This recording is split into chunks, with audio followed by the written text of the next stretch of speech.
Bonsoir à tous, bienvenue dans le 1945.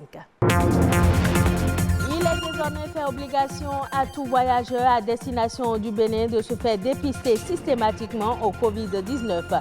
Une cinquantaine de passagers du vol Air France ont subi le test et reçu le résultat. Inciter le gouvernement à fournir plus d'efforts sur la politique familiale, c'est l'objectif que comptent atteindre les Nations Unies en initiant une journée de la famille. Elle est célébrée le 15 mai de chaque année. Lorsque l'enfant paraît, le cercle de famille applaudit à grands cris. Pour assurer une bonne santé au nouveau-né, de beaux gestes sont à observer après l'accouchement.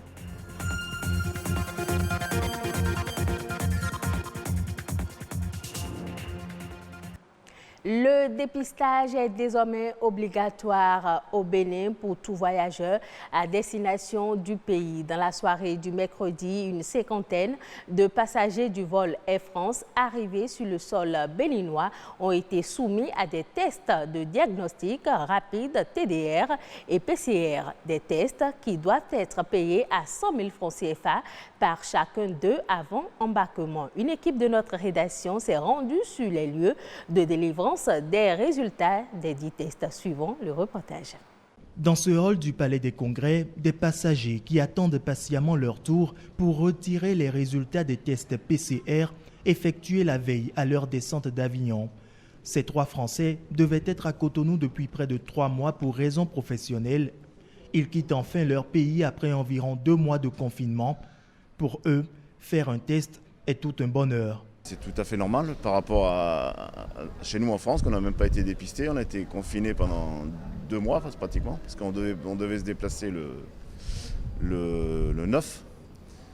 Le vol avait normalement eu lieu le 13 ou 14, et le 14, donc confinement complet en France, ce qui fait que toutes les barrières étaient fermées, Air France, tout le monde, quoi.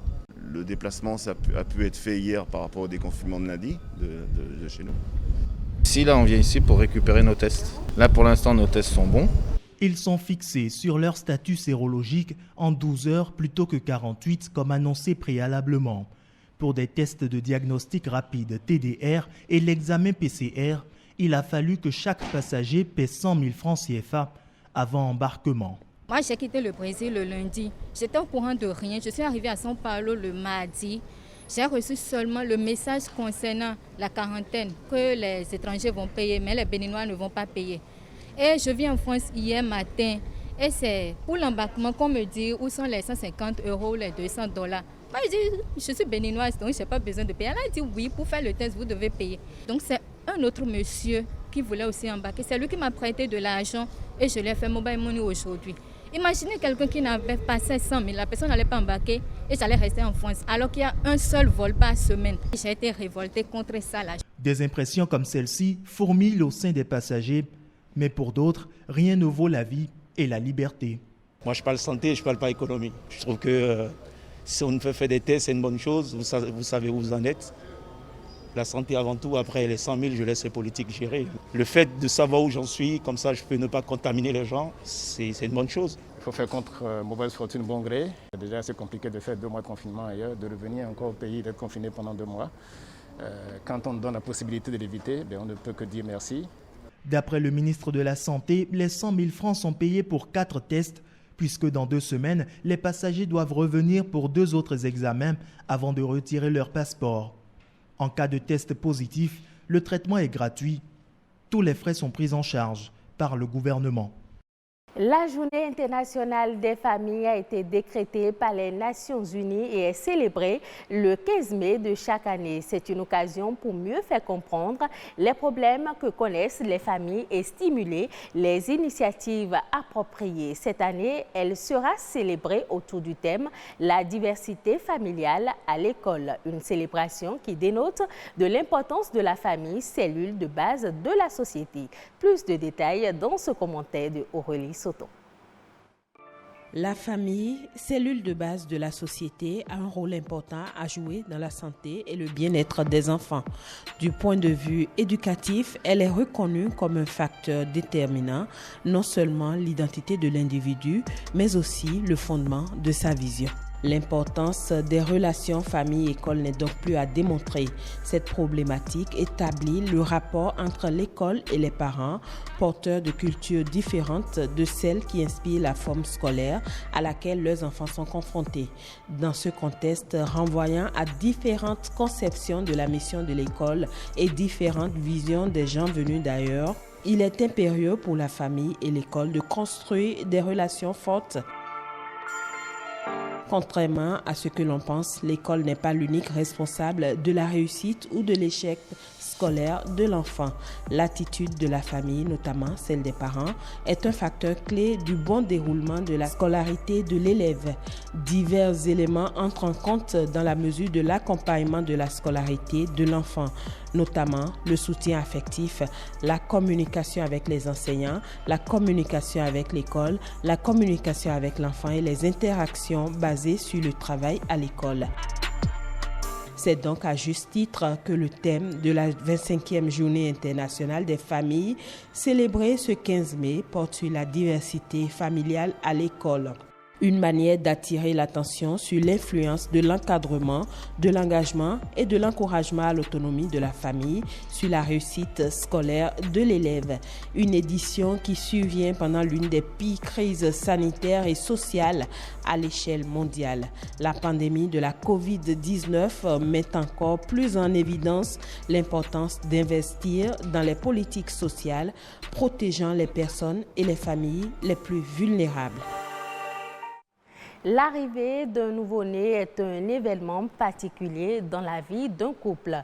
Pour assurer une bonne santé à la maman et à son bébé, de bons gestes doivent être observés après l'accouchement, tant par la sage-femme que par la mère du nouveau-né. Annick Nonoou, sage-femme d'État, nous en dit davantage. Elle est au micro de Bruno Rotekbo et François d'Assise à Mention. Dès que le bébé sort, il faudrait qu'on dépose désormais le bébé sur la poitrine de sa maman. Nous parlons de peau à peau. Après cela, il faut faire la mise au sein précoce parce que ça facilite le décollement placentaire. Beaucoup de sages-femmes pensent que dès qu'elles font les 2 premiers gestes, elles peuvent rapidement sectionner le cordon. Or, il faut garder le cordon et voir si ça cesse de battre. Et c'est quand le cordon cesse de battre qu'on le coupe parce que ça permet de recueillir encore du sang au niveau du bébé et ça évite l'anémie du bébé, si nous disons du nouveau-né. Ce n'est qu'après cela qu'on s'occupe de la délivrance. De l'accouchement jusqu'à 6 heures de temps, la sage-femme ne doit pas s'éloigner de l'accoucher, bien sûr. Elle doit faire la surveillance stricte. Maintenant, au niveau de celle qui a accouché, quel est le premier geste? C'est de réclamer son bébé. Parce que vous allez constater que jusqu'à présent, dans plus de 50% des accouchements, les sages-femmes ont tendance à remettre l'enfant ou le bébé à l'aide-soignante et on s'occupe beaucoup plus de la toilette alors que ce n'est pas vital. Donc la femme même qui a accouché doit réclamer son bébé. La seconde chose, elle doit mettre le sein dans la bouche de son bébé. Elle demandera à l'aide-soignant ou à son conjoint qui est présent ou à la sage-femme de l'aider à mettre le mamelon dans la bouche du bébé. Et ce n'est que ça qui va créer l'éjection du lait. Plus on va retarder la mise au sein, plus on mettra du temps à trouver du lait dans le sein de la maman. Or, beaucoup ne le savent pas. Après tout cela, elle doit penser au massage de son globe utérin. Soit elle se fait aider si elle a un parent à l'intérieur, ce qui est même incontournable normalement. Parce que si l'accouchement est humanisé, on sait très bien que chaque femme qui accouche a le droit d'être assistée par la personne de son choix. S'il y a quelqu'un à côté, la femme ne va pas s'épuiser. C'est celui qui est à côté qui masse l'utérus pour qu'il soit tonique. Dès lors que l'utérus est tonique, le sang ne pourra plus couler. On ne parlera pas d'hémorragie de la délivrance. Suivons à présent la compilation de l'actualité nationale en bref et en images présentée par Rodrigue Babagbeto.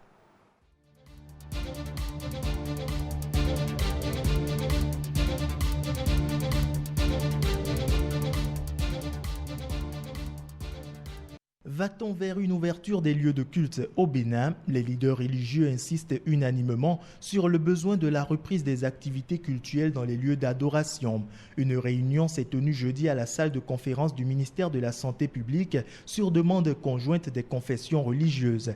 D'après le compte rendu du vice-président du collectif des associations des églises évangéliques du Bénin, CAEB, l'ouverture des lieux de culte est prévue pour le 2 juin prochain.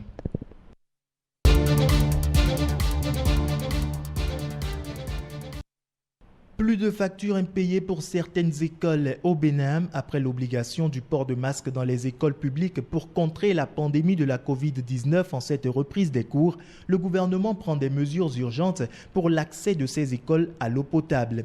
Le Conseil des ministres du mercredi décide de régler les arriérés de factures de consommation d'eau de plusieurs années pour 1364 établissements. Selon l'état des lieux, les écoles primaires et collèges publics sont en situation de défaut de paiement de factures de consommation d'eau accumulées sur plusieurs années. Au nombre de 1104 polices d'abonnement souscrites par ces écoles sur le réseau de la SONEB, 175 sont résiliées depuis plusieurs années. Sur un total de 260 polices d'abonnement souscrites par les établissements d'enseignement secondaire, 22 ont été résiliés pour défaut de paiement. Le gouvernement se porte donc garant pour solder les arriérés de factures de consommation d'eau potable.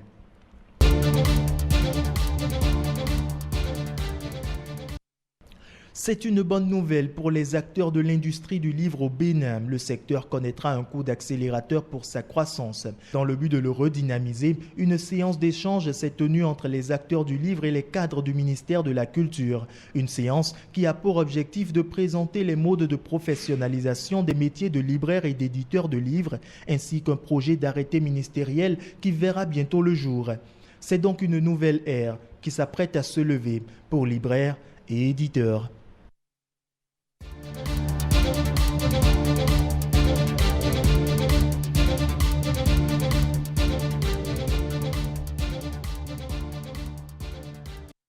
Hors du Bénin, l'Organisation des Nations Unies pour l'alimentation et l'agriculture FAO va lancer le 20 mai prochain un appel aux donateurs internationaux pour la mobilisation de 110 millions de dollars, soit environ 56 milliards de francs CFA dans sa lutte contre les criquets pèlerins en Afrique de l'Est.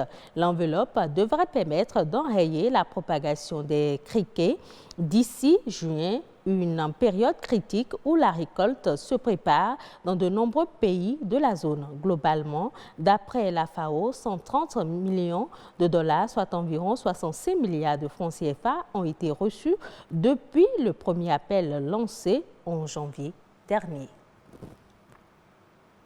Ainsi se referme cette édition. Bonne soirée à tous.